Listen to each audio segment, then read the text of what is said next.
அஸ்ஸலாமு அலைக்கும்.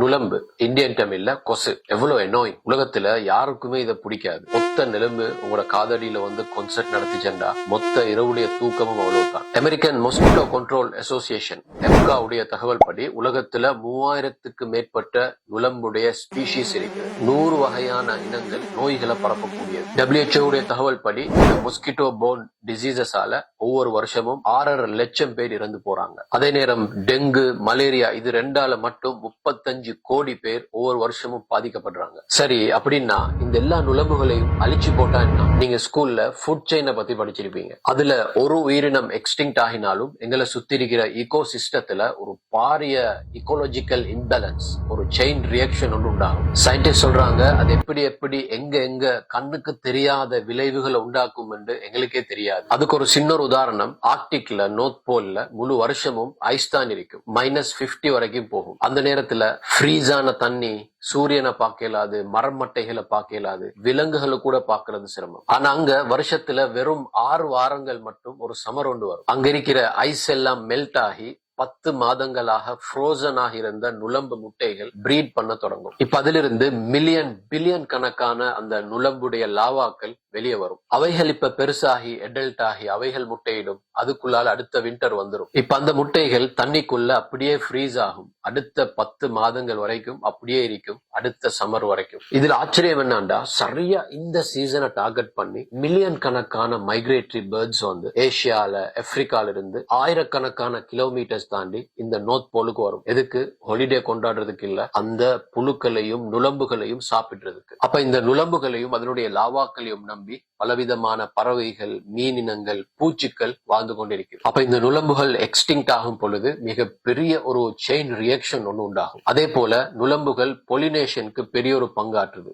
ஏனென்றால் ஆண் நுளம்புகள் ரத்தம் குடிக்கிறது இல்ல, அவைகள் இந்த பூக்கள் இருந்துதான் நமக்கு தேவையான நியூட்ரிஷன்ஸை பெற்றுக்கொள்ளுது. அப்ப ஆண் நுளம்புகள் ஒரு பூவில் இருந்து இன்னொரு பூவுக்கு தாவும் பொழுது அங்க பொலினேஷன் உண்டாகும். இன்னைக்கு சயின்ஸும் டெக்னாலஜியும் அதே போல என்டோமாலஜி வளர்ந்த காரணத்தினால தான் இந்த 21ஆம் நூற்றாண்டுல நாங்க இந்த தகவல்கள் அறிகிறோம். ஆனால் 1400 வருடங்களுக்கு முன்னால அல் குர்ஆன் பேசின ஒரு பூச்சி தான் நுளம்பு. அல் குர்ஆன் பொதுவாகவே ஒரு விடயத்தை எளிமையாக புரிய வைக்கிறதுக்கு, அல்லது ஒரு விடயத்தை பதிலடி கொடுக்கிறதுக்கு, அல்லது சிலரை உவமானப்படுத்துறதுக்கு பல நூற்றுக்கணக்கான உதாரணங்களை சொல்லியிருக்கு. அதுலயும் பல உதாரணங்கள் விலங்குகள், உயிரினங்களை வச்சு சொல்லப்பட்டிருக்குது. அதுல ஈய பத்தி சொல்லப்பட்டிருக்குது, கழுத, அதே போல சிலந்தி, இப்படி இன்னும் பல உதாரணங்கள் சொல்லப்பட்டிருக்கு. அப்ப இந்த நேரத்துல முனாஃபிகூன்கள் சொல்றாங்க, என்ன உங்களுடைய இறைவன் இப்படி அற்பமான உதாரணங்களை எல்லாம் சொல்றாரே என்று சொன்ன நேரத்துல அல் குர்ஆனுடைய ஒரு வசனம் இறங்குது. இறைவன் ஒரு நுளம்பையோ அல்லது அதை விடவும் சிறிய அற்பமான ஒன்றை கூட உதாரணமாக சொல்றதுக்கு அவன் வெக்கப்பட மாட்டான் என்று சொல்லி குர்ஆனுடைய வசனம் இறங்குது. அப்ப இந்த நேரத்துல ஒரு கேள்வி வரும், ஏன் நுளம்புடைய பெயர் இங்க சொல்லப்பட்டிருக்குது? நபித்தோழர்களுடைய பார்வையில ஓகே, நுளம்புடைய பெயர் சொல்லப்பட்டிருக்குது, இறைவன் சொல்லிட்டான்டா அதுல 1000 விஷயம் இருக்கும் என்று சொல்லி அவங்க முழுமையாக அதை நம்பினாங்க, ஈமான் கொண்டாங்க. ஆனால் அது பற்றின விவரங்கள் அவங்களுக்கு எதுவும் தெரியாது. ஆனாலும் அன்றிலிருந்து 1400 வருடங்களாக ஒரு கியூரியாசிட்டி இருந்து கொண்டுதான் இருந்துச்சு, ஏன் நுளம்பு சொல்லப்பட்டிருக்குது என்று சொல்லி. ஏனென்றா 1400 வருடங்களுக்கு முன்னால பாலைவனத்துல வாழ்ந்த அந்த அரபிகளுக்கும் சரி, ஏனையவங்களுக்கும் சரி, நுளம்புன்றது தொல்லை தரக்கூடிய, எரிச்சல் ஊட்டக்கூடிய ஒரு பூச்சி. மாலை ஆகிட்டா மனிதனை நிம்மதியாக இருக்க விடாது, ரத்தத்தை உறிஞ்சி குடிக்கும். ஆனா இன்றைக்கு 20ஆம் நூற்றாண்டுக்கு பின்னால மைக்ரோஸ்கோப், அதே போல ஸ்கேனிங் எலக்ட்ரான் மைக்ரோஸ்கோப், SEM என்று சொல்லுவோம், அதே போல நெனோ டெக்னாலஜி, 3D டெக்னாலஜி, இப்படியான வளர்ச்சிகள் வந்த பின்னால என்டோமாலஜிஸ்டுகள் இந்த நுளம்ப பிரிச்சு ஆய்வு செஞ்சாங்க. மனித குலத்துக்கே தொல்லை தரக்கூடிய, விரலுடைய ஒரு நுனியால கசக்கி போட இயலுமான அந்த பூச்சை பத்தி கற்பனை கூட செஞ்சு பார்க்க இயலாத பல விடயங்களை நிரூபிக்கிறாங்க. நுளம்புடைய வாய், அதனுடைய அந்த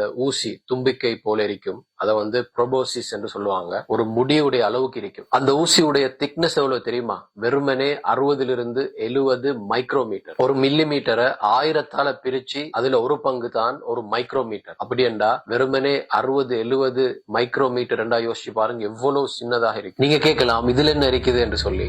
வெயிட், நீங்க பாக்குற அந்த ப்ரோபோசிஸ் அந்த ஊசி வந்து வெறும் கவர் தான். அந்த ப்ரோபோசிஸ் அந்த ஊசிக்குள்ள வேறாக தனியாக 6 ஸ்டைலட்ஸ் ஊசிகள் இருக்கு. இத மைக்ரோஸ்கோப்ல பார்த்த விஞ்ஞானிகள் ஆச்சரியத்துல உறைஞ்சு போனாங்க. ஏனென்றா இவ்வளவு காலமா அந்த ஊசி மூலமா தான் நுளம்பு ரத்தத்தை உறிஞ்சி எடுக்குது என்று மக்கள் நம்பி வந்தாங்க. அந்த 6 டூல்ஸ்கள்ல 2 இருக்குது வந்து மெக்சில்லேன்னு சொல்லுவாங்க. அது என்ன செய்யும்டா தோலையும் டிஷ்யூவையும் அறுத்து கொண்டு ஒரு ரம்பத்தை போல அப்படியே உள்ளுக்கு போகும். இன்னும் 2 ஊசி இருக்குது, அதை வந்து மெண்டிபெல்ஸ் சொல்லுவாங்க. அது என்ன செய்யும்டா அப்படியே அந்த வெட்டப்பட்ட அந்த பகுதிக்குள்ள போய் தோள்களை அப்படியே விலக்கி புடிச்சு கொள்ளும். அடுத்த 2 ஊசிகள் லெப்ரம் அதே போல ஹைப்போஃபரிங்ஸ். இவைகள் ரெண்டும் ஒரே நேரத்துல அந்த வெட்டப்பட்ட பகுதிக்குள்ளால் இறங்கும். லெப்ரம் என்ன செய்யும், ஒரு முடியுடைய அந்த சைஸ்ல இருக்கக்கூடிய ரத்த நாளத்தை கண்டுபிடிச்சு அதுக்குள்ளால துளையிடும். இதுல ரொம்ப ஆச்சரியமான விஷயம் என்ன தெரியுமா? ஹைப்போஃபரிங்ஸ் என்ன செய்யும்டா ஒரு சேலைவா உண்ட அதை வந்து அந்த நுளம்புடைய உமிழ்நீர் அதை வந்து அந்த துளைக்குள்ளால அது செலுத்தும். சயின்டிஸ்ட் சொல்றாங்க